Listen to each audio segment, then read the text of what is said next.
Donc c'est avec joie que j'aimerais ajouter à tout ce que nous avons reçu, notamment avec Pasteur Jocelyne, une parole que le Seigneur a mise sur mon cœur, notamment cette semaine pour chacun d'entre nous. Alors, cette parole, bien sûr, je l'ai intitulée « Réjouis-toi toujours ». Réjouis-toi toujours.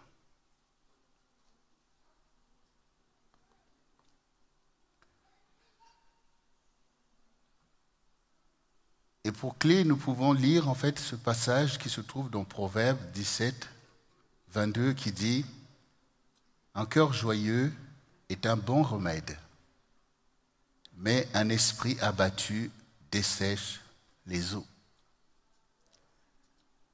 Donc, la joie est un remède. Et le remède, tu en as besoin. Parce que ta situation, tu la connais et tu as beaucoup de douleurs, de souffrances, des choses qui impactent ta vie, qui impactent tes os. Le dessèchement agit. Et tout cela n'est pas favorable, tout cela n'est pas propice. Donc c'est comme si tu es tombé malade d'une maladie grave qui peut t'anéantir. Alors, quand on est malade, on va voir un médecin qui nous prescrit un bon remède et c'est réglé. Nous pouvons continuer et avec vivacité pour atteindre des objectifs. Car quand nous sommes malades, nous ne pouvons pas atteindre des objectifs. Imaginez-vous que ces sportifs, tout à coup, ont de la fièvre. Quelle médaille ils peuvent avoir? Souvenez-vous quand il y avait le Covid, que vous êtes atteint de ces choses-là. Quelle course vous pouvez faire? Parce que vous êtes gangréné par cette infection, cloué, terrassé. Et même des nations tout entières ont été enfermées par une telle réalité. Et je vous parle des Covid spirituels que le diable emmène sur la terre pour anéantir des vies, pour que ta vie devienne comme une voiture au garage, alors que tu es encore dans la force de l'âge, pour faire les choses auxquelles Dieu t'a appelé. Donc il est important que tu sois guéri. Il est important que tu sois délivré. Mais cette parole peut paraître difficile à comprendre et même à recevoir. C'est pour ça que le Seigneur souhaite que je puisse t'en parler, t'instruire sur ces choses. Souvenez-vous quand le Seigneur, Jésus dans le livre de Jean 10, 10 dit « Le voleur ne vient que pour dérober, égorger et détruire. Mais moi, je suis venu pour que les brebis aient la vie et qu'elles soient dans l'abondance. » Donc on voit bien l'objectif du diable et l'objectif du Seigneur. Ce sont des objectifs qui sont contradictoires entre eux. Parce que le diable, il détruit. Dieu veut au contraire, Jésus veut au contraire, guérir, délivrer et donner la vie. Et quand le Seigneur dit cette parole, c'est pour vraiment nous délivrer des manigances en fait de Satan qui fait croire des choses à notre intellect, à nos pensées. Et puisque pour beaucoup, nous sommes encore guidés par nos pensées, donc c'est facile pour Satan de te conduire à la destruction en fait. Parce qu'il va infecter tes pensées par des sentiments erronés. Tout à l'heure, que disait Pasteur Jocelyne? Il disait peut-être que tu as été traumatisé par des choses. Mais il a si justement dit qu'on ne vit pas sur des traumatismes. Mais combien de personnes vivent sur leur traumatisme? Ah, il m'est arrivé telle chose, à cause de ça. Tu vis sur un traumatisme, mais ta vie est traumatisée et cela peut l'être toute ta vie. Parce que tu fondes ta vie sur le traumatisme. C'est comme si maintenant une femme qui a subi des choses terribles, peut-être des attouchements et même des viols, reste sur ça sans jamais trouver la force ou la joie de se marier un jour, de fonder sa famille. L'ennemi aura réussi à tout dérober, empêcher même une famille et tout un peuple de sortir de cette personne parce que l'accident que l'ennemi a emmené vient à définir ta vie. Voici des choses pour lesquelles le Seigneur dit « Mon peuple périt faute de connaissance ». Autrement dit, nous faisons nous-mêmes par ignorance et par aussi des cœurs qui s'endurcissent le travail que Satan a commencé pour détruire. Donc maintenant, nous sommes les fidèles du Seigneur, nous sommes ses brebis. Et le Seigneur dit, venez à moi, vous qui êtes chargés et fatigués, et je vous donnerai du repos. Prenez mes instructions et vous aurez la paix de l'âme. Donc, il sait nous délivrer des traumatismes, des choses difficiles, pour ramener notre âme dans la vie, dans la joie. Il sait le faire, mais ça vient par ses instructions. Et souvent, quand Jésus était en train d'enseigner, il dit, mais que celui qui a des oreilles pour entendre, entende, parce que nos oreilles sont positionnées par les sentiments de notre cœur. C'est pour ça que des fois, vous voyez que vous ne voulez pas écouter. Que ce soit votre père ou votre mère ou votre mari, vous ne voulez pas écouter parce que votre cœur, en fait, est fermé à cause de quelque chose que vous vivez mal. Donc le cœur ne donne pas accès à l'oreille d'entendre et de comprendre. Et le Seigneur veut que tu, au contraire, tu aies des oreilles pour entendre parce que Dieu a tellement à te faire entendre pour ton bien. Il faut entendre. Ah, c'est comme ça. Ah, d'accord, j'ai compris. Finalement, ça, c'est une séduction. Parce qu'il y a beaucoup de séductions qui se manifestent dans votre vie. Le fait, par exemple, de rester sur quelque chose qui s'est passé, de passer toute ta vie dessus, c'est une séduction, en fait. C'est une séduction. Tu te séduis en pensant que oui, c'est comme ça, c'est ça, j'ai souffert. Mais ça devient une séduction. Parce que quand on souffre, on veut en être délivré. On veut en être délivré. Mais toi, ça devient comme parfois même, pire encore, comme une idole, en fait, dans ta propre vie. Tu ne veux plus accepter la guérison et la délivrance. On a atteint un niveau donc de séduction. Mais le Seigneur veut que tu écoutes parce qu'il est venu pour délivrer les captifs. Et aujourd'hui, le Seigneur veut te parler. Nous sommes, c'est vrai, dans un monde d'épreuves. Donc, avoir la joie dans les épreuves, ce n'est pas aussi simple que ça. Le monde doit être plutôt un monde de tristesse, de désolation. Et nous pouvons même parfois nous dire que nous sommes sages de ne pas céder à la joie, à des choses, de rester fermés parce qu'on est concentré, parce que les temps sont mauvais et tout. Tout ça, ça peut nous emmener à des séductions. Parce qu'on vient encore d'entendre tout à l'heure avec Pasteur Jocelyne que, voilà, il y a beaucoup de choses qui sont cachées aux intelligents. Quand elle parlait d'un cœur simple, parce que nous en devenons tous à être des philosophes de je ne sais pas quoi sur la question. Tu es là, tu réfléchis, tu fais ta théorie et puis boum, tu es pris dans tes forteresses de raisonnement. Et tu perds cette simplicité qui te permet de puiser à la sagesse de Dieu, ce qui te délivre et te guérit, qui change la donne et qui met Satan en échec total pour n'avoir pas réussi contre toi. Et parfois, si on ne le comprend pas, on peut même fermer la porte à Dieu. Il faut dire non. Parce que vous êtes resté, pourquoi telle chose, pourquoi telle chose?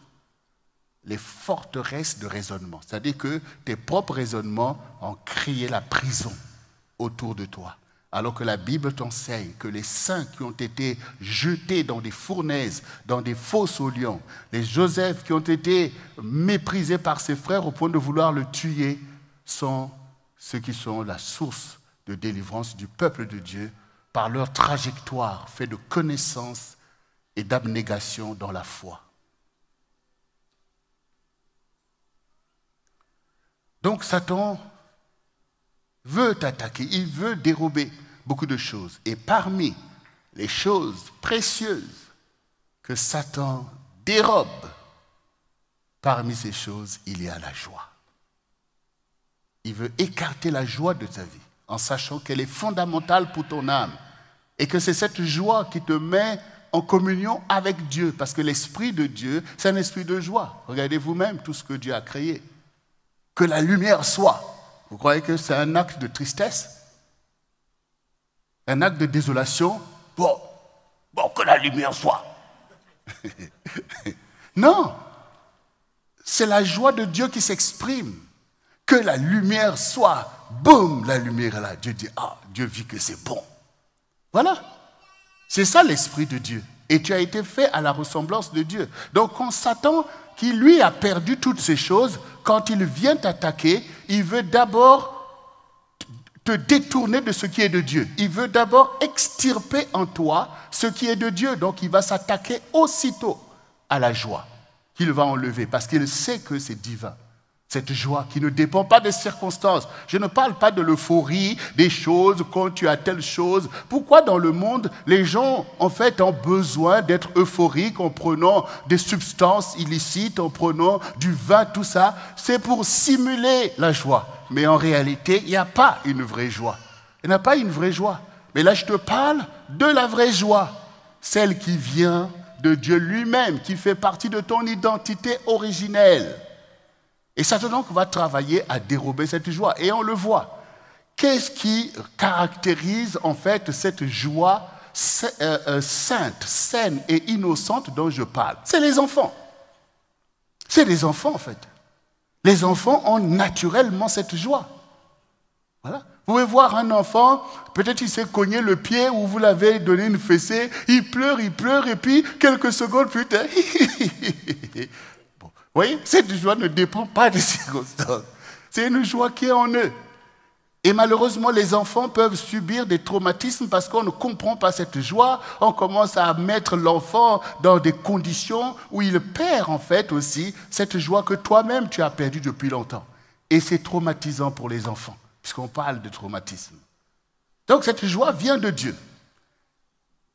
Et puisque le Seigneur met toujours un enfant au milieu de nous, au milieu des apôtres, pour dire, si vous ne ressemblez pas à cet enfant, en fait, il veut dire que si vous ne retrouvez pas cette joie que vous avez perdue, vous ne pouvez pas rentrer dans le royaume de Dieu. Voilà. Parce que c'est un royaume où on loue le Seigneur, un royaume de joie. Mais vous êtes déjà accablés dans vos situations. Même dans vos ministères, vous ployez sous le joug, même pour servir Dieu. Donc le monde a ses épreuves. Et tu en as souffert des choses. Dieu ne méprise pas tes souffrances. Des choses que tu as subies. Des choses violentes. Dieu voit toutes ces choses. Mais ce ne sont pas ces choses qui doivent définir ton identité, ni définir ta destinée.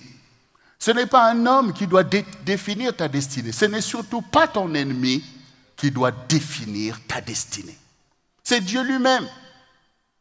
Parce que quand Christ est venu sur la terre, il a souffert. Il a souffert sur cette croix. Est-ce que vous voyez que l'ennemi a défini son identité? Est-ce que vous voyez que les hommes ont défini son identité? Est-ce que vous voyez que les circonstances ont défini son identité? Non, parce qu'il est le maître des temps et des circonstances. Et ici, le Seigneur veut te redonner un héritage déterminant dans ta vie qui va changer le cours de ton histoire et faire de toi un petit Christ, celui qui est la personne qui sera la lumière du monde et le sel de la terre. Donc Satan fait des choses, il y a des attaques, les gens sont là, méchants, mais garde ton héritage. Regardez dans Ésaïe 61, le verset 6 au verset 11 nous dit « Supportez le châtiment. C'est comme des fils que Dieu vous traite. Car lequel des fils qu'un père ne châtie pas? Mais si vous êtes exempts du châtiment auquel tous ont part, vous êtes donc des enfants illégitimes et non des fils. D'ailleurs, puisque nos pères, selon la chair, nous ont châtiés et que nous les avons respectés, ne devons-nous pas, à bien plus forte raison, nous soumettre au Père des esprits pour avoir la vie? Nos pères nous châtiaient pour peu de jours, comme ils le trouvaient bon. Mais Dieu nous châtie pour notre bien, afin que nous participions à sa sainteté. il est vrai que tout châtiment semble d'abord un sujet de tristesse et non de joie. Mais il produit plus tard, pour ceux qui ont été ainsi exercés, un fruit paisible de justice.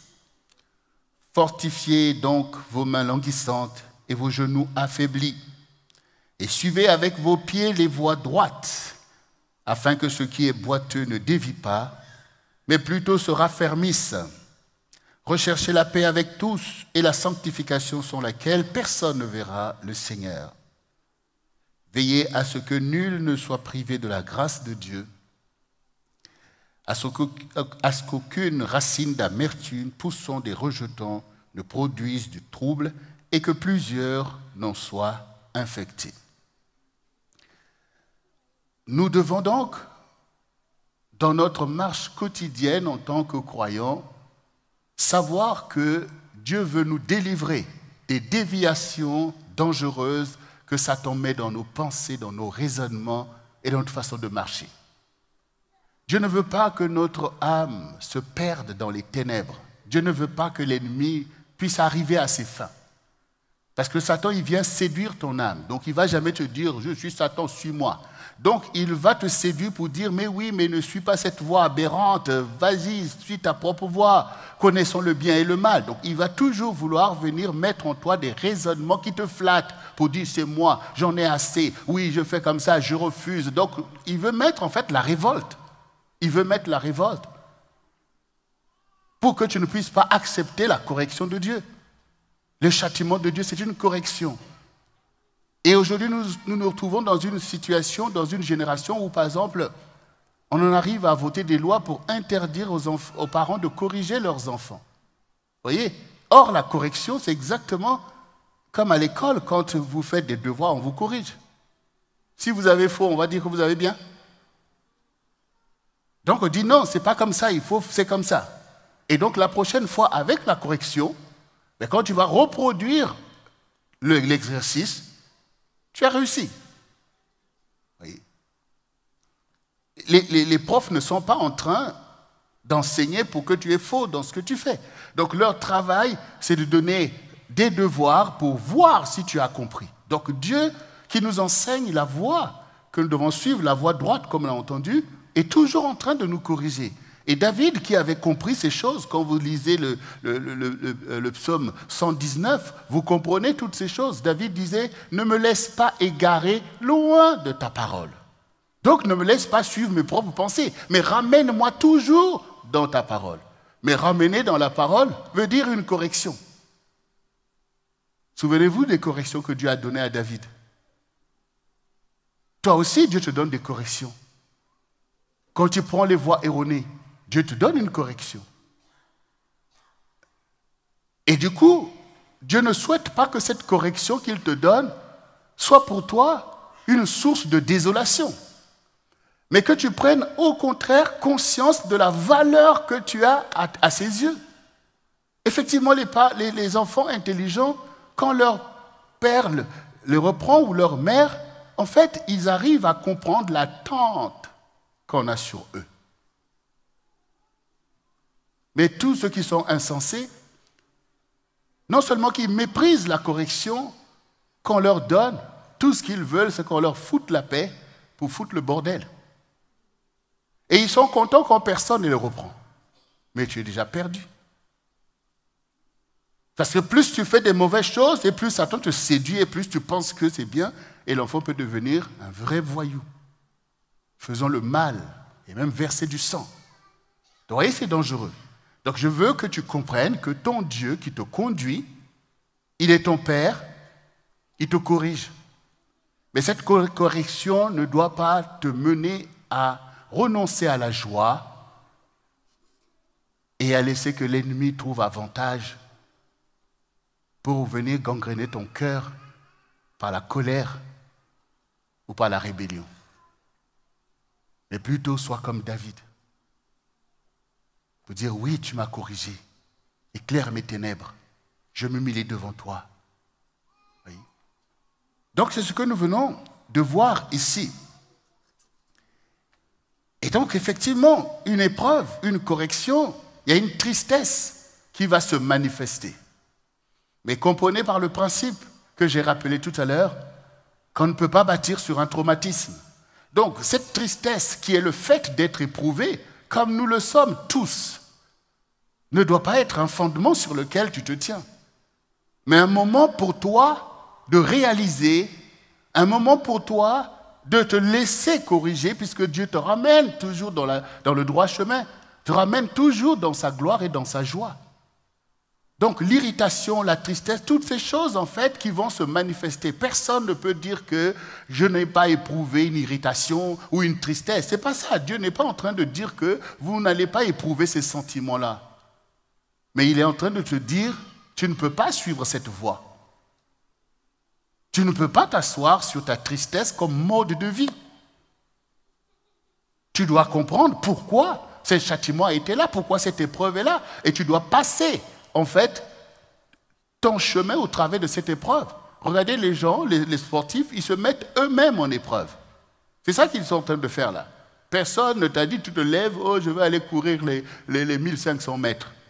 Il y en a d'autres, ah, je vais faire le marathon. Et un bout de toi, il commence à courir. Oui, mais c'est ça, il prend le challenge. Mais il faut pouvoir passer au travers de l'épreuve. Quand tu arrives à traverser la ligne, boum, tu découvres que je deviens champion. Et ça peut rapporter beaucoup d'argent. Mais en fait, si vous comprenez ça, vous comprenez quand Dieu parle de l'épreuve. C'est-à-dire que le Seigneur, il dit, je serai moi-même avec toi dans la détresse. C'est-à-dire que Dieu n'est pas quelqu'un qui va vous aider à ne pas passer par l'épreuve qui est attachée à votre vie. Souvenez-vous, Jésus, quand il priait pour dire, Père, s'il est possible, que cette coupe s'éloigne. Bon, humainement parlant, vous aurez souhaité que Dieu réponde quoi? Ah oui, j'éloigne la coupe. Et toi, tu serais là. Voyez? Voyez? L'épreuve a des conséquences positives. Jésus, en passant par la croix, accomplit sa mission. Et nous sommes le fruit de sa mission. S'il s'était basé sur lui pour dire, mais je vais souffrir, je vais être humilié, je vais être chose, non. Mais cette position aurait été préjudiciable devant Dieu. Mais la Bible dit qu'il s'est soumis jusqu'à la mort. Donc nous aussi, nous nous soumettons dans les épreuves qui ont à voir avec notre vie. Et nous pouvons comparer ces épreuves aussi à la femme qui est enceinte. C'est une épreuve qu'elle doit porter pendant 9 mois et porter un enfant. Et nous trouvons tout ça tellement naturel et qu'on ne réalise pas que c'est un don de soi, que c'est aussi un sacrifice pour que une personne vienne au monde. Donc les épreuves, toi qui appartiens au Seigneur, tes épreuves sont connues de Dieu. Le Seigneur aimait Joseph, mais il a accepté l'épreuve qu'il devait souffrir au milieu de ses frères et même en Égypte. Dieu était avec lui. Toi aussi, Dieu est avec toi dans les épreuves. Mais qu'est-ce qui peut mettre une séparation entre toi et ton Dieu? Mais ce sont les choses auxquelles tu vas te revêtir. Parce que si maintenant dans ton épreuve tu te revêts de la colère, cette colère va mettre une séparation avec ton Dieu qui est là, mais qui ne peut pas agir parce que le Seigneur dit renonce à la colère. Et toi tu ne veux pas renoncer à la colère, c'est ça qui pose problème. Alors que Dieu veut te conduire comme Daniel dans la fosse aux lions, pour révéler sa gloire. Comme on a entendu avec Pasteur Joseph, la révélation de la gloire au travers de toi pour qu'on connaisse que tu es un enfant de Dieu. C'est au milieu des épreuves que tu vas faire briller la lumière, que tu seras le sel de la terre. Donc, bien-aimés, nous avons besoin de recevoir l'instruction du Seigneur pour dire, bon, ok Seigneur, donc il y a tous ces sentiments-là qui assaillent mon cœur, mais qu'est-ce que je vais retenir? Donc maintenant, on comprend que oui, il y a des réalités, il y a des situations qui génèrent peut-être de la tristesse, de l'irritation, mais Dieu ne veut pas que tu puisses rester enfermé dans ces sentiments-là, mais qu'au contraire, tu puisses garder ce qui sied à ton âme la joie du Seigneur au milieu de toutes ces choses. Et ça se voit que Joseph, oui, a dû éprouver de la tristesse, il a dû éprouver de l'incompréhension, mais ça se voit dans sa vie qu'il avait la joie du Seigneur. Parce que pour aller se retrouver en prison, pour quelque chose qu'il n'a pas commis pendant 12 ans, et d'être même le chef des prisonniers, d'être celui qui explique les songes à d'autres, ben oui, forcément, il avait cette clé-là. La joie du Seigneur, où Satan ne pouvait pas le manipuler pour dire, tu vois, ton Dieu, soi-disant que tu es au-dessus de ceci, regarde là où tu te trouves, renonce à lui. Non, impossible. Impossible. Vous savez, votre trésor, il est toujours caché. Quand vous avez des choses précieuses, vous ne les laissez pas comme ça au su et au vu de tout le monde. Ces choses sont cachées. Qu'est-ce qu'il y a au fond de ton cœur, en fait? Où sont les trésors qui sont au fond de ton cœur qui font la différence? Les choses qui sont au-delà des apparences, on se tonne de ce que tu dégages, la lumière et le sel que tu es capable de donner. Faites attention à ce qu'il y a au fond de votre cœur. Si c'est l'amertume, la vengeance, la colère, vous êtes déjà dans le filet de l'ennemi. Donc on ne met pas dans son cœur n'importe quoi, car la parole dit « Veille à ton cœur, car c'est d'elle que sortiront, c'est de lui que sortiront les chemins de la vie. » Donc là, on est en train de parler des sentiments. Ce sont des choses qui se manifestent au gré de beaucoup de réalités. Mais ce ne sont pas ces sentiments qui doivent te guider. De la même manière que les pensées qui jaillissent au milieu de toi, tu ne sais pas quelle en est la source. Donc ce n'est pas tes pensées qui doivent te guider. Mais c'est ton Dieu qui te révèle la voie que tu dois suivre. C'est l'enseignement, c'est l'instruction de Christ sur lequel tu dois t'appuyer. Ce sont des choix que l'on fait. Et ici, le Seigneur, dans nos challenges, il veut que nous puissions affermir nos genoux languissantes, nos mains languissantes, nos genoux affaiblis. Donc le Seigneur ici veut montrer que, mais quand vous éprouvez de la tristesse, mais comme quelqu'un qui se fortifie pour pouvoir marcher, ou vous voyez par exemple quelqu'un qui est en train de courir, qui est tombé, qui se relève, parfois on le voit en fait, il reprend les forces, il commence à courir, il est capable même de dépasser ceux qui étaient partis avant. C'est comme une équipe qui est en train de perdre et tout à coup qui dit alors levons-nous, on se motive et puis boum. Et on passe. Hier j'ai vu ça avec l'équipe de rugby, c'est ça? Oui, c'est ça. Donc on voit bien qu'à un moment donné, boum, on se remotive. Ben, au quotidien, c'est la même chose. Quand la tristesse pointe, quand la désolation pointe, ben, on se fortifie pour retrouver la joie. Et au quotidien, c'est ce qu'on fait tous. Vous croyez qu'on est là toujours pour faire l'œuvre de Dieu au milieu des épreuves et des challenges que vous connaissez sans qu'au quotidien, on soit là, bon Seigneur, on prie pour retrouver la joie, la force d'avancer. Dans le désert, Moïse, à un moment donné, a dit « Seigneur, prends ma vie » parce que là, ça devient trop compliqué. Ça devient trop compliqué. Au milieu des challenges, des choses qu'on ne peut pas maîtriser parce que c'est des choses de Dieu. Et un peuple rebelle qui veut le lapider, les choses deviennent chaotiques, les gens qui meurent. Il a dit non, là, reprends ma vie parce que cette mission-là, ça devient terrible. Mais c'est le quotidien en fait. Des hommes, des serviteurs de Dieu devant la perfection de Dieu et la désolation de notre façon de vivre, le péché et toutes les choses que l'ennemi est capable de faire. C'est pas facile de tenir debout, de toujours trouver la motivation, de garder la foi et pouvoir entraîner le peuple de Dieu à arriver à l'objectif. C'est exactement ce qu'enseignent les entraîneurs. Un entraîneur, si tu es découragé toi-même, ton équipe ne pourra jamais gagner. Donc tu es toujours toi-même obligé de te fortifier. Mais quand vous regardez les matchs, les entraîneurs là au bord, mais ils vivent des choses terribles. Hein? Tu as bien formé ton équipe, on arrive, on est peut-être en finale, tu es là, toutes les deux équipes, les entraîneurs, ils sont toujours là. Ils sont toujours là, mais ça dit que pour toi, c'est l'heure fatidique. Et parfois, certains entraîneurs, ils sont déjà sur la liste dangereuse, là. Tu sais que là, si tu perds, le contrat, il tombe aussitôt. Mais vous imaginez, les gars, ils sont en train de jouer. Chaque entraîneur se voit qu'il espère la victoire. Mais il y en a un qui sera déçu.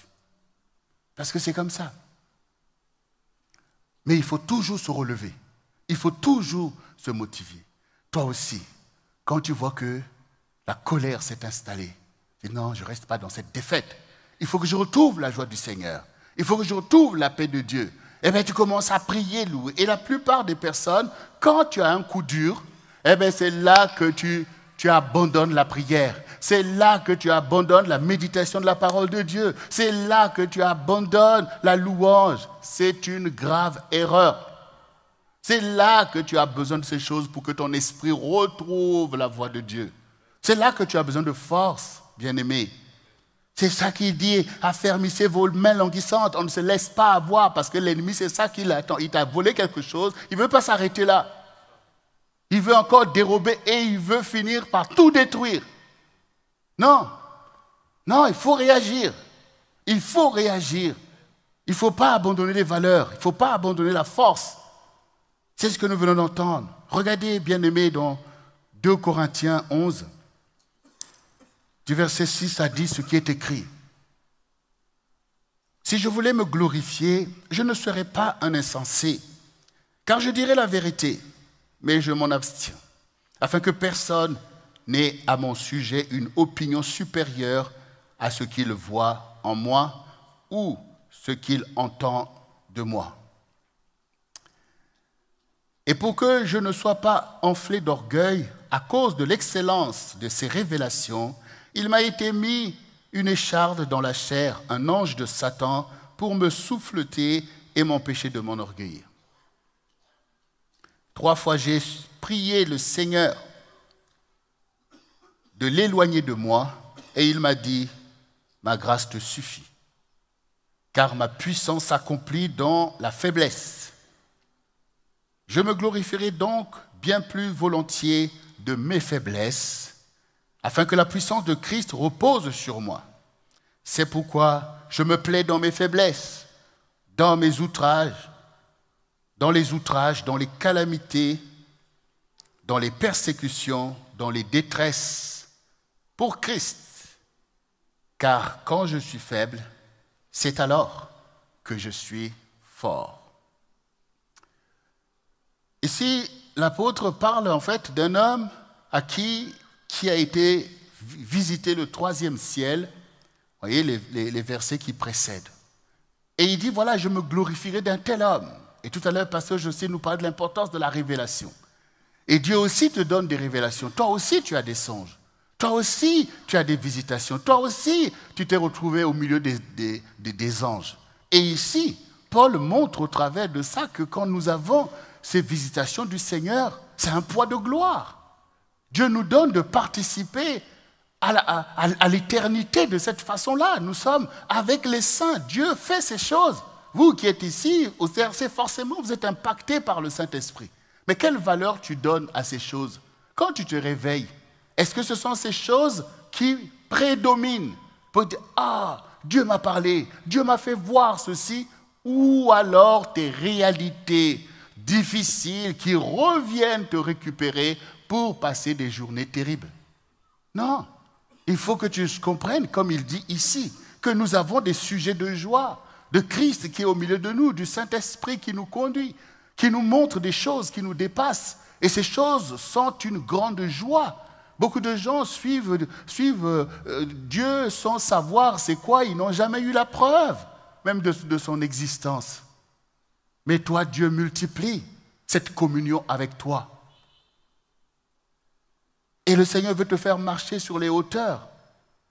Mais Satan veut toujours te ramener en bas dans des réalités, des traumatismes dont on a parlé. Et ici, l'apôtre Paul qui nous dit cette parole ici, a expérimenté vraiment la joie du Seigneur. Paul a été livré à des souffrances terribles, comme il est en train d'expliquer ici. Par exemple, ici, il y a ce passage là où il parle de l'écharde qui a été mis dans sa chair et qu'il définit lui-même comme un ange de Satan. Donc, on voit ici que c'est une oppression démoniaque qui était dans sa vie. Aussi apôtre qu'il a été. Alors, ce verset-là, il donnait des sueurs froides à des pasteurs qui, à un moment donné, enseignaient que mais un enfant de Dieu né de nouveau ne peut pas avoir un démon. Après, du coup, on est cherché à tourner cette écharde-là, je ne sais pas quoi. Heureusement que lui m'a dit un ange de Satan. Donc c'est une oppression démoniaque. Vous pouvez être là dans votre parcours en train d'avancer, mais vous voyez que l'ennemi a accès pour pouvoir vous souffleter. Et vous pouvez être vous-même dans une désolation, vous priez, le truc il est toujours là, l'oppression est toujours là. Et cela peut vous emmener à une grande tristesse, une désolation, et même peut-être vous éloigner de votre consécration sous prétexte que, mais oui, mais si Dieu était avec moi, si j'étais loin, pourquoi il y a encore cette oppression? Et regardez vous-même. Lui-même, il a discerné. Quand le Seigneur lui dit, ma grâce te suffit. Ma grâce te suffit. Ça veut dire que malgré ces situations, malgré tes infirmités, mais je t'ai choisi pour faire de grandes choses. Tu es l'apôtre Paul que j'ai choisi, que j'ai envoyé vers des païens pour briser les chaînes de l'oppression. Donc toi aussi, tu vis certaines situations qui peuvent paraître paradoxales par rapport à ce en quoi tu espères.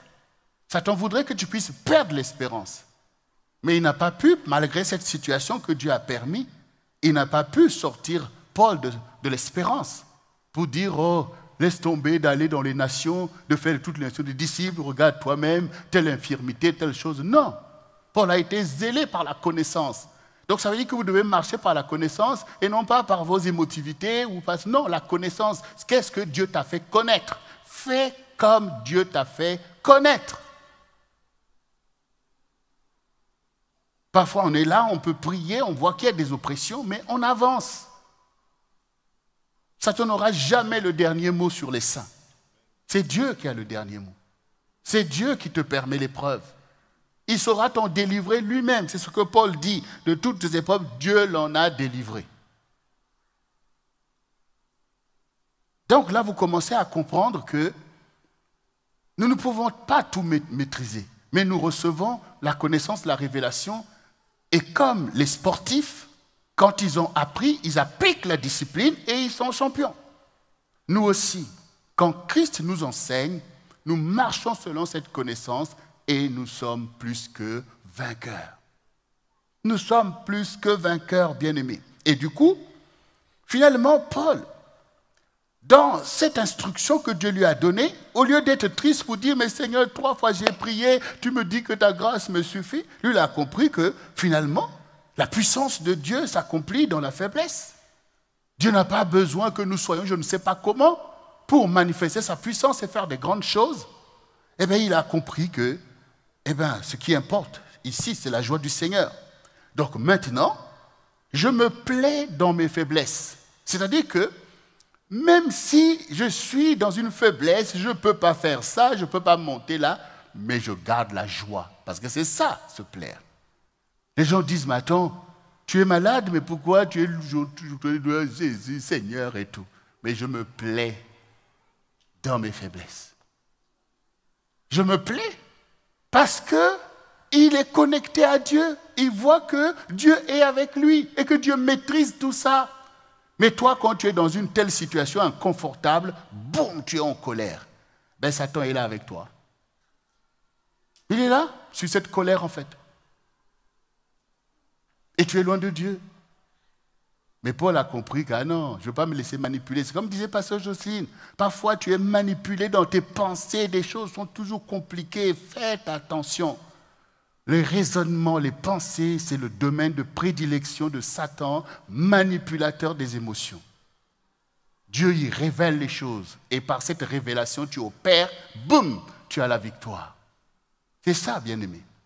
Donc, Paul a compris que non, je ne veux pas laisser l'avantage à Satan pour commencer à dire « Ah, moi, j'ai telle infirmité, ah oui ». Mais non, regardez vous-même. D'ailleurs, aujourd'hui, parfois, les réseaux sociaux nous révèlent des choses qui sont vraiment des vraies instructions, comme on peut voir les animaux qui peuvent nous enseigner, à plus forte raison, les êtres humains les uns les autres. Regardez des personnes qui sont parfois impactées par des handicaps terribles. Vous voyez une femme qui n'a pas de main, il y en a d'autres qui n'ont même pas de pieds.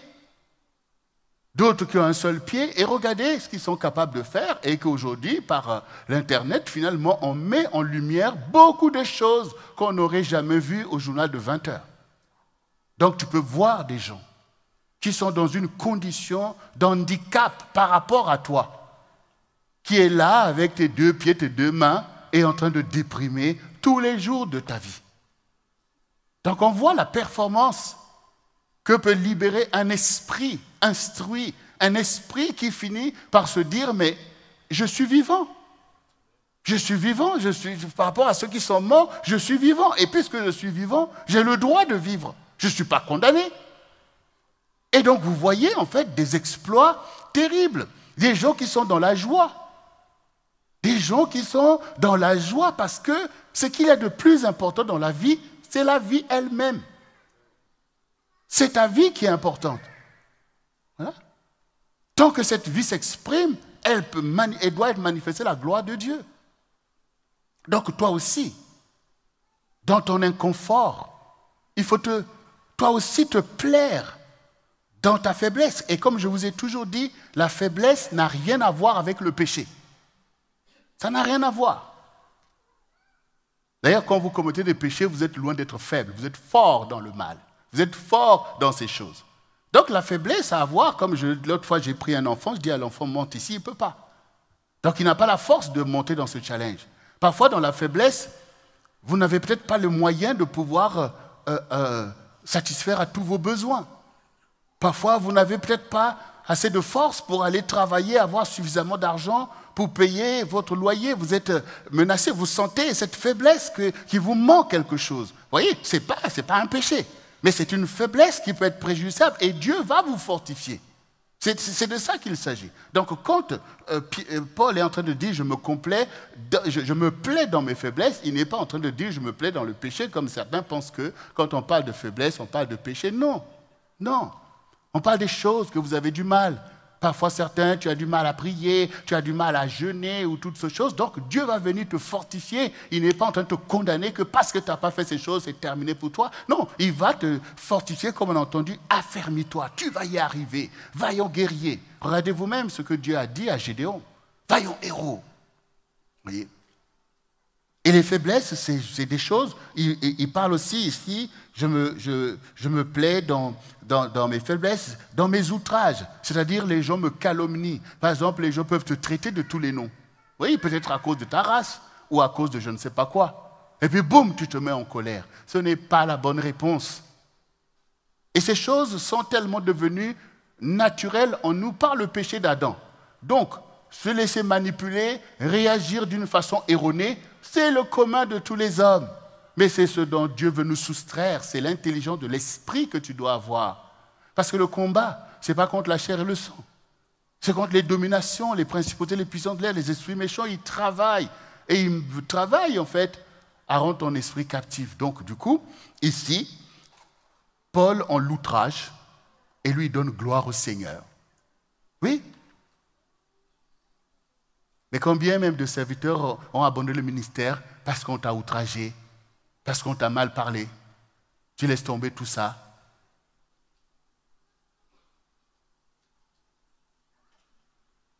Je me plais dans mes calamités. Oui, effectivement.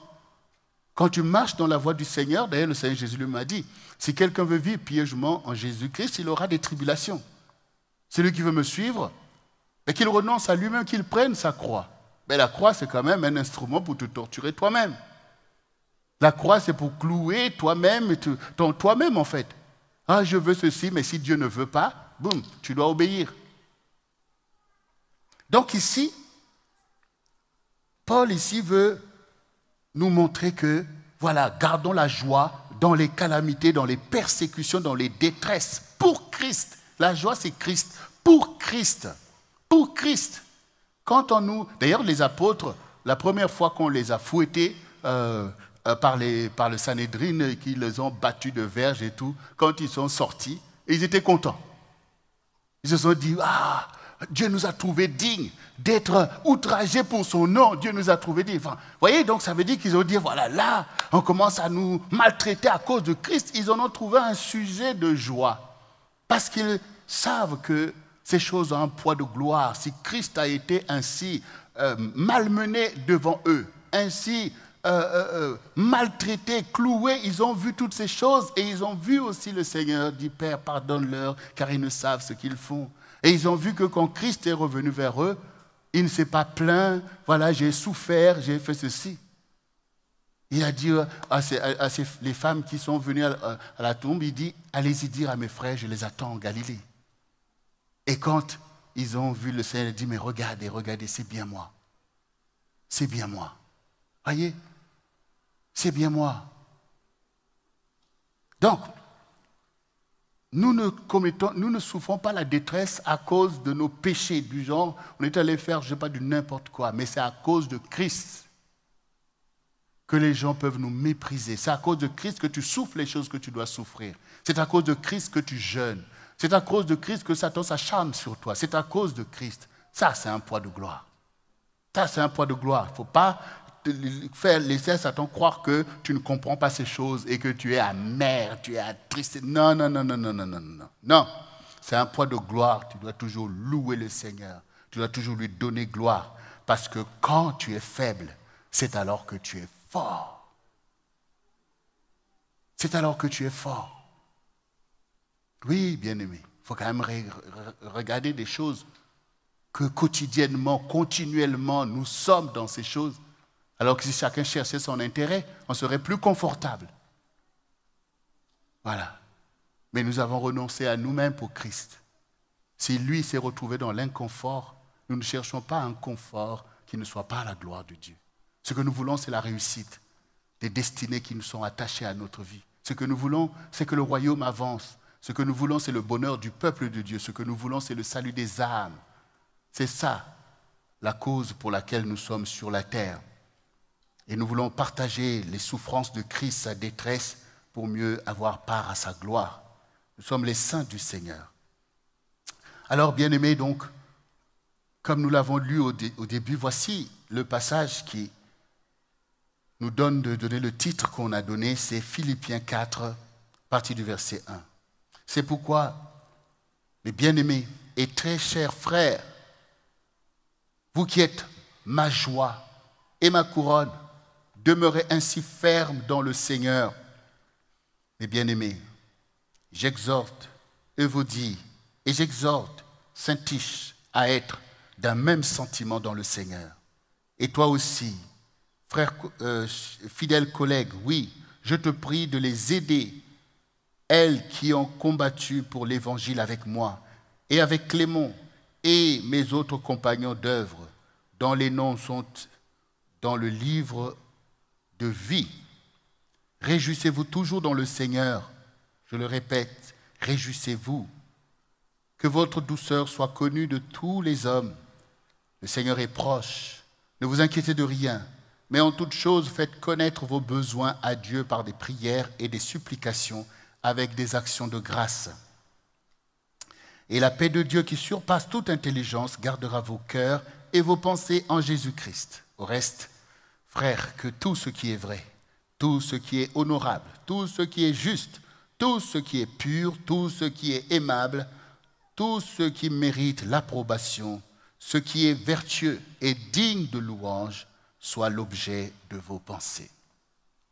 Alors ici, déjà, il s'introduit par rapport à une situation qui se passait au milieu des bien-aimés. Donc, on nous parle de Euvodie et Syntyche qui, certainement, avaient un conflit entre eux. Et ici, Paul est désolé de cette situation. Alors, quelle est son exhortation? Il dit qu'ils soient d'un même sentiment dans le Seigneur. Tout à l'heure, on a parlé des sentiments. Donc, chacun de nous peut avoir des sentiments. Et ces sentiments vont générer des paroles et des actions, des positionnements. Mais ici, l'apôtre les ramène à notre héritage. Vous savez que Christ est notre héritage. Et quand vous avez un héritage, vous devez extraire votre vie de cet héritage. C'est comme si maintenant, les gens qui dans le monde ont des millions ou des milliards pour héritage que leurs parents les ont laissés et qui ne vont jamais chercher ces choses pour vivre. Notre héritage s'appelle Christ, donc nous ne devons pas chacun rester dans nos pensées et nos sentiments qui nous opposent les uns les autres. Et donc ici, l'enseignement, c'est que nous devons avoir en nous les sentiments qui étaient en Jésus-Christ. Et quand maintenant chacun de nous comprend ces choses, eh bien, nous pouvons maintenant marcher d'un même sentiment. Nous serons animés des mêmes choses pour être dans l'unité. Parce que l'unité est essentielle. On ne se rend pas compte. On ne cherche plus ces choses dans l'Église, l'unité. Quand nous sommes, par exemple, le centre du réveil chrétien, nous devons être dans l'unité pour atteindre cet objectif. Mais parfois, chacun reste dans ses pensées, dans sa façon de faire, ses visions. Comment on va pouvoir accomplir ces choses dont on connaît aussi toute l'opposition et toutes ces choses si on n'est pas dans le même sentiment. Et même dans la famille. Parfois, les sentiments sont tellement controversés que la famille n'a aucune identité d'unité. S'il y a une attaque ou une guerre, la famille ne pourrait pas résister tellement que les gens sont chacun dans son pôle. Et dans l'Église, nous devons éviter ces choses. Nous devons partager les sentiments de Christ. Mais est-ce qu'au quotidien, tu médites ces choses? Mais comment Christ était devant telle situation? Comment il a réagi? Parce que c'est ça que tu dois aller chercher. C'est ça ton héritage. Cette joie dont on parle. Ce n'est pas la joie de tes sentiments, c'est la joie que tu vas aller chercher en Christ. C'est le fruit de l'esprit que tu vas aller chercher comme un héritage sur lequel tu te fondes, que Christ a gardé la joie, Christ a gardé la paix. Et donc ici, les bien-aimés devaient se rappeler que non, la façon de réagir, ce n'est pas la façon de Christ. Nous sommes l'Église, nous sommes le corps de Christ et le corps ne doit pas être divisé. Et donc, du coup, on voit que dans l'Église primitive, les bien-aimés étaient attentifs à l'enseignement. C'est pour ça que l'apôtre ici parle de cette façon et exhorte en fait celui qui était leur conducteur, notamment peut-être Timothée, de pouvoir les aider à sortir du conflit et revenir dans la gloire du Seigneur. Et donc ici maintenant, il dit, mais réjouissez-vous toujours dans le Seigneur. Toujours, toujours dans le Seigneur. Réjouissez-vous toujours. Et il dit, je le répète, réjouissez-vous. Et c'est quelqu'un qui est dans les chaînes. C'est quelqu'un qui souffre. C'est quelqu'un qui a été emmené, qui est dans des situations terribles. Il dit, réjouissez-vous toujours. Ça veut dire, n'abandonnez pas la joie du Seigneur. Ne laissez pas Satan vous voler cette joie. Ne laissez pas les réalités vous voler cette joie. Cette joie, c'est l'identité de Christ au milieu de vous. C'est cette joie qui fait que vous êtes la lumière du monde et le sel de la terre. C'est avec cette joie que vous pourrez attirer les âmes vers le Seigneur. C'est avec cette joie que vous pouvez accomplir les destinées qui vous sont données. C'est avec cette joie que vous pouvez conduire le peuple de Dieu. Et c'est avec cette joie que vous allez vaincre l'ennemi. Donc, réjouissez-vous toujours. Ça veut dire, attachez-vous toujours à Christ, qui sera toujours pour vous un objet de joie. Donc nous ne pouvons pas nous séduire à laisser la joie, laisser la colère s'installer en nous pendant des semaines, pendant des mois, et penser que c'est une bonne chose. Non, non, réjouissez-vous toujours. Il y a toujours une raison de se réjouir. Il y a toujours une raison quand on est en difficulté, peut-être d'appeler un bien-aimé pour échanger, et puis une exhortation est passée. Il y a toujours une raison pour pouvoir écouter un message, des exhortations qui vous sont données. Il y a toujours une raison de reprendre la parole de Dieu au milieu de la détresse et de lire et de voir tous les témoignages des saints. Il y a toujours une raison sainte à plier le genou devant le Seigneur, quelle que soit la situation et la souffrance, pour faire comme Christ, invoquer celui qui peut te fortifier en toutes choses. Et comme l'apôtre lui-même a dit, je puis tout par celui qui me fortifie. Dieu va te fortifier à garder la joie. Il va te fortifier à garder la paix. Parce que ça, c'est un héritage. Satan est en colère contre ces choses. C'est un héritage, c'est une source de prospérité. Cette joie que Dieu veut te donner. Parce que les choses que tu traverses, c'est un temps. C'est un moment que tu traverses. Mais ta vie a de l'importance. Et Dieu sait t'emmener à bon port si tu continues à lui faire confiance. Donc, bien-aimés, oui, nous voulons garder la joie. Et ici, nous voyons bien que Dieu de paix est celui qui écrase Satan sous nos pieds. Il nous donnera la victoire. Et nous avons vraiment besoin de savoir que nous sommes sur la terre et qu'il y a une raison à notre existence et que nous devons continuer à briller. Nous devons continuer à saler, nous devons continuer à jouer notre rôle, parce que tes vocations sont toujours avec toi. Ils ne te quittent pas parce que tu passes une situation difficile. Voilà. Et pourquoi nous devons toujours regarder à d'autres, aux autres? Si nous regardons à nous-mêmes, même à nos souffrances, on n'est plus en train de produire en fait. Et il y a toujours le danger de devenir stérile. Souvenez-vous l'histoire du figuier stérile. Le danger d'être soustrait, en fait, quand nous perdons notre importance, quand le sel perd sa saveur, il ne sert plus qu'à être jeté. Donc, ne vous laissez pas corrompre, parce que vous voyez que même, on a parlé de Joseph dans la souffrance, on a parlé de tous les saints dans la souffrance, on a parlé tout à l'heure d'Ésaïe, mais c'est des personnes qui ont vraiment souffert, qui ont été sciés, qui sont morts tragiquement.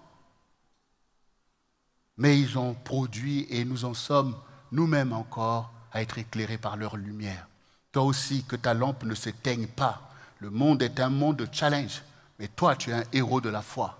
Toi, tu es un champion. Tu dois toujours garder une foi vivante, une foi qui s'attache aux choses promises pour voir leur accomplissement. Donc, nous ne laissons pas que nos pensées soient détournées, mais nous voulons que le Seigneur soit toujours là, celui qui éclaire nos sentiments. Donc, nous partageons ensemble les sentiments qui étaient en Christ. Si Christ avait la paix, nous tous devons être en paix. Le contraire de la paix, c'est quoi? C'est la guerre. Donc, il n'y a pas à être en guerre les uns contre les autres. Il n'y a pas à être en guerre dans le foyer. Il n'y a pas à être en guerre vis-à-vis de tes enfants. Il n'y a pas à être en guerre vis-à-vis de tes parents. Il n'y a pas à être en guerre vis-à-vis de tes frères et tes sœurs. Même pas avec les gens qui sont dans le monde. Parce que le Seigneur dit, soyez en paix avec tous les hommes, autant que cela dépend de vous. Ça ne va pas les empêcher de te faire la guerre. Mais toi, tu es en paix avec eux parce que tu sais que c'est ton Dieu qui est le juste juge. Ne perds pas ta paix. Ce n'est pas parce que tu es en paix que tu ne peux pas accomplir des choses. Au contraire, mais ton cœur est dans la paix. Comprenez dans ce qui est en train d'être dit que Dieu sonde votre cœur et vos reins. C'est là que ça se passe. Ce n'est pas l'apparence en fait. Parce que même en ce qui concerne la tristesse, on peut dire que oui, le visage peut être triste, mais le cœur joyeux. Voyez? Quand vous avez des situations de deuil, on ne vous a pas dit que, par exemple, il y a le deuil dans la famille, tu arrives, oh, qu'est-ce qui s'est passé? Il est mort. Bon, écoutez, hein, tout ça. Non, non, tu pleures avec ceux qui pleurent. Mais dans ton cœur, il y a quoi? C'est dans le cœur. C'est le comment tu gardes le dépôt. Comme je vous ai dit qu'un trésor, il n'est pas livré comme ça, vous le cachez quelque part. C'est dans votre cœur que vous cachez les trésors. Ça veut dire que oui, sur le coup, peut-être que tu pleures comme les autres, mais tu n'es pas désespéré parce que tu connais les choses. Donc tu pourras te lever et exhorter les autres pour dire, bon, maintenant on va passer à telle chose. Vous voyez, c'est votre cœur qui est le rythme de votre vie. Voilà.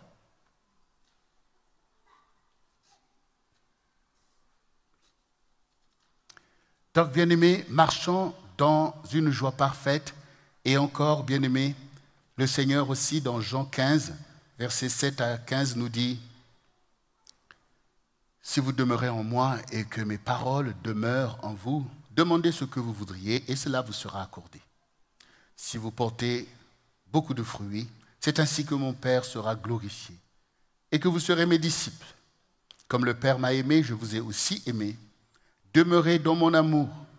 Si vous gardez mes commandements, vous demeurez dans mon amour, de même que j'ai gardé les commandements de mon Père et que je demeure dans son amour. Je vous ai dit ces choses afin que ma joie soit en vous et que votre joie soit parfaite. C'est ici mon commandement. Aimez-vous les uns les autres comme je vous ai aimés. Il n'y a pas de plus grand amour que de donner sa vie pour ceux que l'on aime. Vous êtes mes amis si vous faites ce que je vous commande. Je ne vous appelle plus serviteur parce que le serviteur ne sait pas ce que fait son maître. Mais je vous ai appelé ami parce que je vous ai fait connaître tout ce que j'ai appris de mon Père. Ici, le Seigneur veut vraiment nous éclairer tous. Il y a un chemin pour un disciple. D'abord, Dieu nous fait connaître les choses. Jésus nous fait connaître les choses. Toute la puissance et la gloire qu'il a manifestée vient de ce qu'il est connecté à son Père. Donc nous aussi, si nous sommes connectés à Christ, la lumière va briller. La puissance de Dieu va agir. Premièrement, que ta joie soit parfaite. Dieu veut une joie parfaite dans ta vie. Une joie qui glorifie le Seigneur. Cette joie, c'est l'élan d'amour. Parce que s'il y a des choses que ça t'envole comme la joie, mais il y a aussi ton amour qu'il veut enlevé pour que tu ne sois plus capable d'aimer. Combien de personnes, même pour les prochains les plus immédiats, peut-être ta femme, peut-être ton mari, regarde l'état de tes sentiments vis-à-vis de ces personnes, tes enfants, les gens qui t'entourent, tes bien-aimés et même tes pasteurs. Regarde l'état. C'est quoi la valeur de ton amour, là maintenant, que tu te retrouves dans de telles positions de mépris, de colère et même de haine? On n'est pas là pour ressembler à Satan, en fait. On est là pour être des petits Christ. Et c'est ça que le Seigneur explique. Faire les commandements de Dieu, c'est question d'amour. La loi dit, tu aimeras l'Éternel ton Dieu de tout ton cœur, de toute ton âme, de toute ta pensée, de toute ta force. Si vous acceptez d'aimer le Seigneur, parce que ça, il faut l'accepter. Comment des gens qui ne se connaissent pas se rencontrent, bonjour, bonjour, ah oui, telle chose, et puis tout d'un coup, ça devient des gens fusionnels, comme on dit. Tchè coco, tout ça. Donc à un moment donné, chacun accepte d'ouvrir son cœur à la pensée de faire alliance avec l'autre. Nous savons faire ces choses et on ne sait pas aimer Dieu.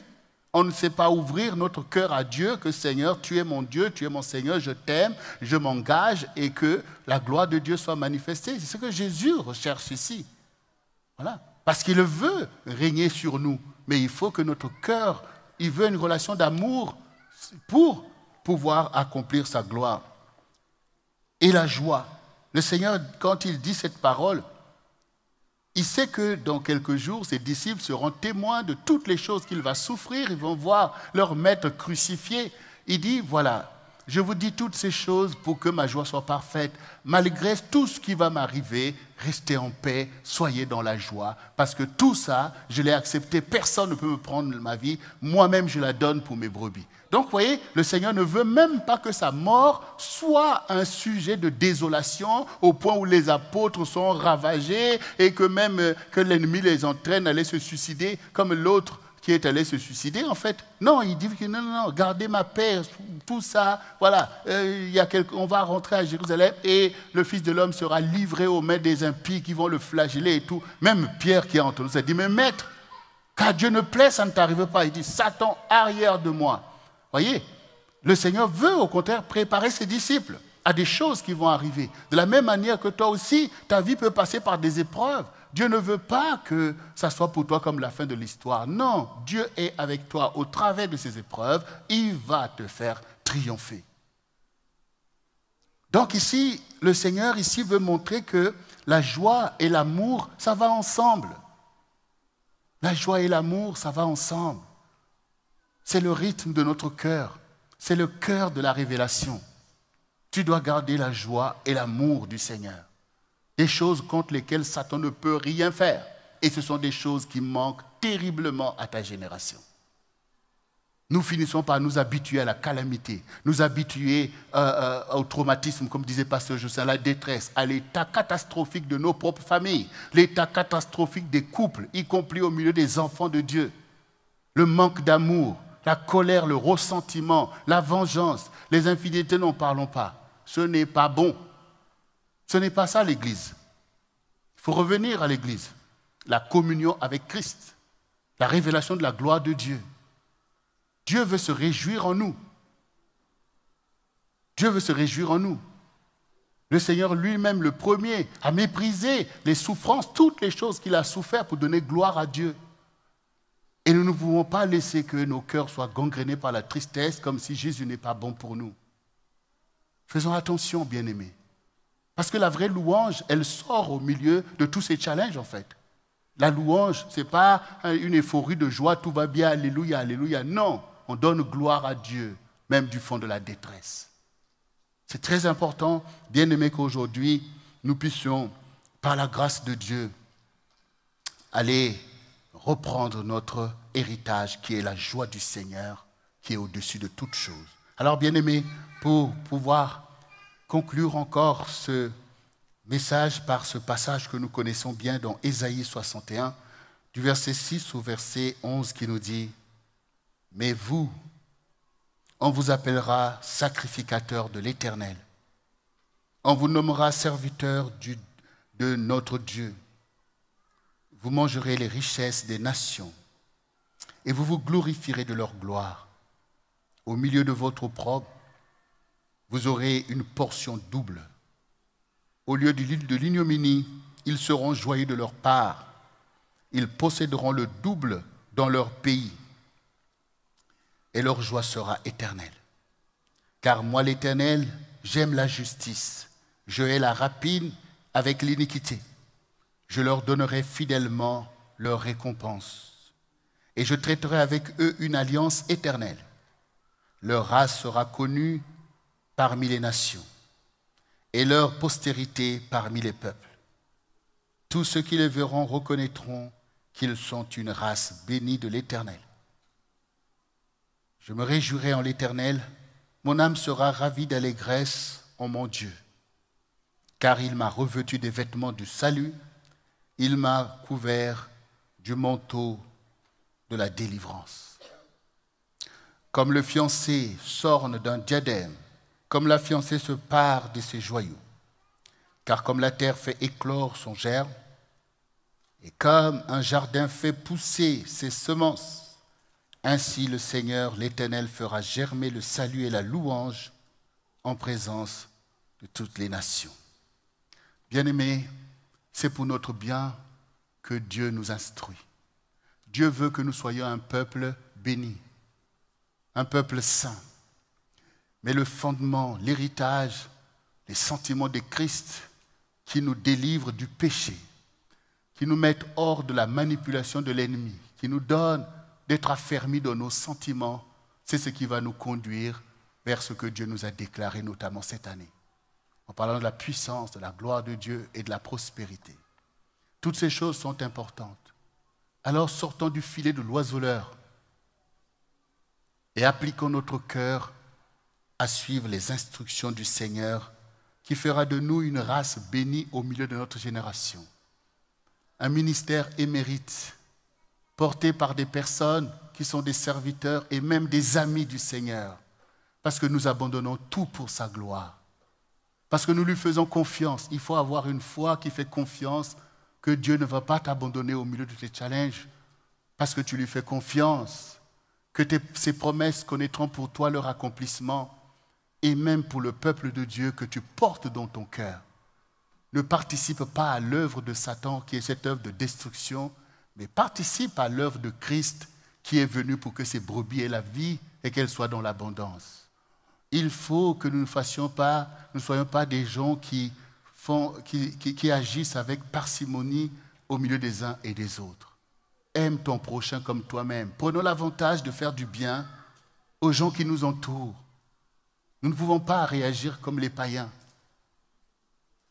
Il faut regarder les gens qui vous entourent. Chaque jour, Dieu te donnera l'occasion de manifester ta joie en apportant une bénédiction, ton amour. Car le Seigneur dit qu'il n'y a pas de plus grand amour que de donner sa vie pour ceux que l'on aime. Ça veut dire que ta vie est dotée. Ta vie est une source de vie. Mais la source doit jaillir. Chaque jour, tu dois pouvoir manifester ta joie à quelqu'un. Chaque jour, tu dois pouvoir démontrer l'amour de Christ en toi. C'est ainsi que Christ a promis de sauver cette génération. Il a dit, faites des disciples. Comment on fait des disciples? Si nous ne sommes pas capables de leur manifester que d'être disciples de Christ, c'est un grand bonheur.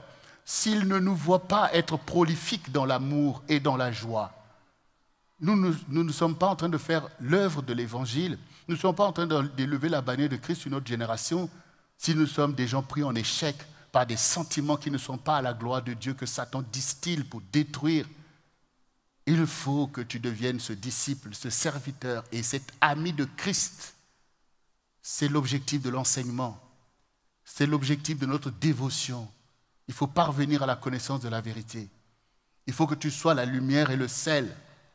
La lumière qui éclaire finalement les autres qui sont dans les ténèbres et le sel qui rend la vie des autres meilleure.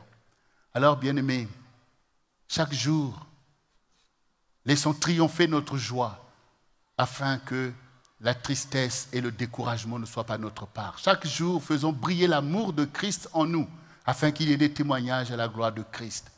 Et ensemble, comme un seul homme, comme une armée que Jésus s'est choisie, nous allons apporter ce réveil. La prise de conscience des héritages du peuple de Dieu et leur puissance dans l'exécution des vocations jusqu'à impacter notre génération. Nous voyons les choses qui se passent dans notre génération. Nous voyons des royaumes qui se déploient par le zèle de ceux qui portent ce royaume. Mais nous savons que ce que notre génération a besoin, c'est le royaume de Christ. Mais pour ça, il nous faut du zèle. Il nous faut du panache pour déployer le royaume tous les jours de notre vie. Et une fois qu'on aura tout, on se sera exhortés tous pour porter ce fruit, Dieu qui est juste attribuera à chacun d'entre nous la part qui lui revient. Parce que quand les comptes seront demandés, ça sera chacun de nous individuellement qui répondra à Christ. Souvenez-vous la parabole des mines. Je vais demander, et toi, tu as reçu telle chose, qu'est-ce que tu en as fait? Et tu seras bien content de dire, Maître, tu m'as donné tant, voici j'ai rapporté tant. Alors tu comprendras que Dieu n'a pas voulu que tu perdes ton temps dans des sentiments erronés d'égoïsme qui sont dans le monde. Il n'a pas voulu que tu perdes ton temps dans la joie euphorique que le diable donne à ceux qui suivent les œuvres de la chair, en les gavant des stupéfiants et de toutes sortes de choses, en fait, pour voiler la misère qui a déjà atteint leur âme loin de Dieu.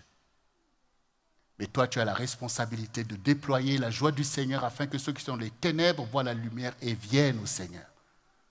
Notre part, c'est le salut des âmes et le bonheur du peuple de Dieu. Alors, bien-aimé, sois béni. De toute façon, la joie s'assied à ta vie. Ton âme en a besoin. Ton corps en a besoin. Tes os ont besoin de cette joie que le Seigneur veut restaurer en toi. Dans cette semaine de la révélation, que ceci soit pour toi une grande révélation et une richesse que tu vas veiller au quotidien à ne plus perdre, mais au contraire à enseigner à tes enfants et ceux qui t'entourent que la joie du Seigneur est ton héritage qui permettra que tu sois dans la victoire toute ta vie jusqu'à ce que le Seigneur revienne. Amen. Alors nous allons nous mettre debout, bien-aimés, et nous allons invoquer le Seigneur pour que cette joie soit restaurée et soit une délivrance. Là où il y avait la tristesse, cette joie va prendre racine. Là où il y avait la désolation, cette joie va prendre racine. Là où il y avait la vengeance, cette joie va briser cet étau pour que tu retrouves au contraire la joie de vivre, que tu puisses relever ta vie, ta maison, que tu puisses encore poursuivre les objectifs qui apporteront beaucoup de bonheur, que tu puisses encore trouver le chemin d'aimer ton prochain. Le chemin peut-être un homme de se lever, d'aller s'attacher à la femme de ta vie et de devenir une seule chair. Et toi qui avais fermé ton cœur, que tu puisses encore ouvrir les yeux sur cet homme qui te regarde et qui te parle pour être toi-même réconcilié avec l'amour. Dieu est un Dieu qui veut que la vie puisse toujours jaillir jusqu'au terme que Dieu lui-même a fixé. Ta vie ne doit pas devenir une ombre au milieu de ta génération, mais un témoignage, un monument à la gloire du Seigneur. Qu'il en soit ainsi. Et vraiment pour terminer, bien-aimés, retrouvons la simplicité dont parlait Pasteur Jocelyne comme un enfant qui accepte l'exhortation et qui peut grandir. Toi aussi, ce que tu as entendu, tu l'as entendu pour ton bien. Ne garde pas ton cœur fermé dans les choses du passé, mais dis à Satan, sors de ma vie, lâche mon cœur, appartient à Christ. Répète après moi, bien-aimé, Seigneur Jésus, j'ai entendu ta parole et ta parole m'a délivré, ta parole m'a guéri et je renonce à toute séduction. Là où je m'attachais à des sentiments de tristesse, des sentiments de l'esprit de mort, j'y renonce aujourd'hui, car c'est l'œuvre de l'ennemi. Mais aujourd'hui, Christ, tu as donné ta vie afin de me délivrer, afin de me guérir et de faire de ma vie un monument à ta gloire. C'est pourquoi aujourd'hui, j'ouvre mon cœur à la joie du Seigneur. Comme un enfant, je veux retrouver la joie et je veux me réjouir. Je ne veux plus donner le spectacle de désolation à mes ennemis qui m'avaient fait du mal, qui ont dit du mal sur moi. Moi, je veux garder la joie, comme Christ a gardé la joie. Aujourd'hui, mon intelligence est renouvelée. Tous les jours de ma vie, je veux me fortifier à garder la joie, à retrouver la joie et à agir avec joie. Je veux retrouver l'amour, l'amour d'aimer, aimer le Seigneur, aimer mon prochain comme moi-même, afin d'aller de l'avant, afin que les objectifs de Dieu fixés dans ma vie connaissent leur accomplissement. Je suis délivré du filet de l'oiseleur qui était venu dans mes sentiments pour vouloir me tenir dans la captivité. Satan, tu sors de mes pensées. Satan, tu lâches mes sentiments À partir d'aujourd'hui, je développe en moi les sentiments qui étaient en Christ parce que je lui appartiens. Christ et moi, nous sommes une seule et même personne. Par la grâce de Dieu, désormais, je ne me laisse plus séduire par mes pensées qui ne sont pas conformes à la parole. Je ne me laisse plus séduire en restant dans les choses que j'ai traversées, que j'ai souffert. Mais je veux, comme Joseph, pardonner à mes frères, pardonner à ceux qui m'ont fait du mal pour leur apporter la bénédiction. Comme Christ est descendu des cieux pour nous apporter la bénédiction, moi aussi j'apporte la bénédiction à tous ceux qui m'entourent selon la grâce que Dieu me fait d'être la lumière du monde et le sel de la terre. Car la lumière brille toujours et le sel sale avec joie toute nourriture. À partir d'aujourd'hui, personne ne va m'enlever ma saveur. Personne ne va me voler ma joie. Car de cette joie, jaillit la louange à mon Dieu qui m'a donné la vie et qui est bon pour moi. Merci Seigneur pour cette joie qui me guérit, qui guérit mon âme, qui guérit mon corps et qui guérit ma vie maintenant même de toute la calamité qui était venue. Je brise maintenant même les forteresses de raisonnement et tout ce que Satan est venu construire pour m'isoler. Je brise ces choses au nom de Jésus. Et à partir de maintenant, je suis le vecteur de la joie du Seigneur dans ma famille, dans l'église et tout autour de moi. J'apporte la joie là où il y avait la tristesse. J'apporte la vie dans la vallée des ossements. Au nom de Jésus, Saint-Esprit, fais jaillir cette joie en moi afin qu'elle déborde. Je suis dans la joie, car quand je compte tes bienfaits, tellement qu'ils sont nombreux, merci Seigneur, je te fais confiance que tu es l'Éternel qui me conduira à bon port. Je suis délivré de tous les traumatismes de mon passé. Je suis délivré de toutes les infections de mes péchés d'avant. Je suis délivré des esprits humains qui voulaient manipuler ma vie. Maintenant même, au nom de Jésus-Christ, je suis libre dans la joie du Seigneur. Et même dans mes épreuves, dans mes faiblesses, je me plais maintenant même dans ces choses, car Christ est avec moi. Merci Seigneur, et je suis plus que vainqueur au nom de Jésus-Christ de Nazareth. Merci pour ton onction, merci pour le renouvellement de ma vie.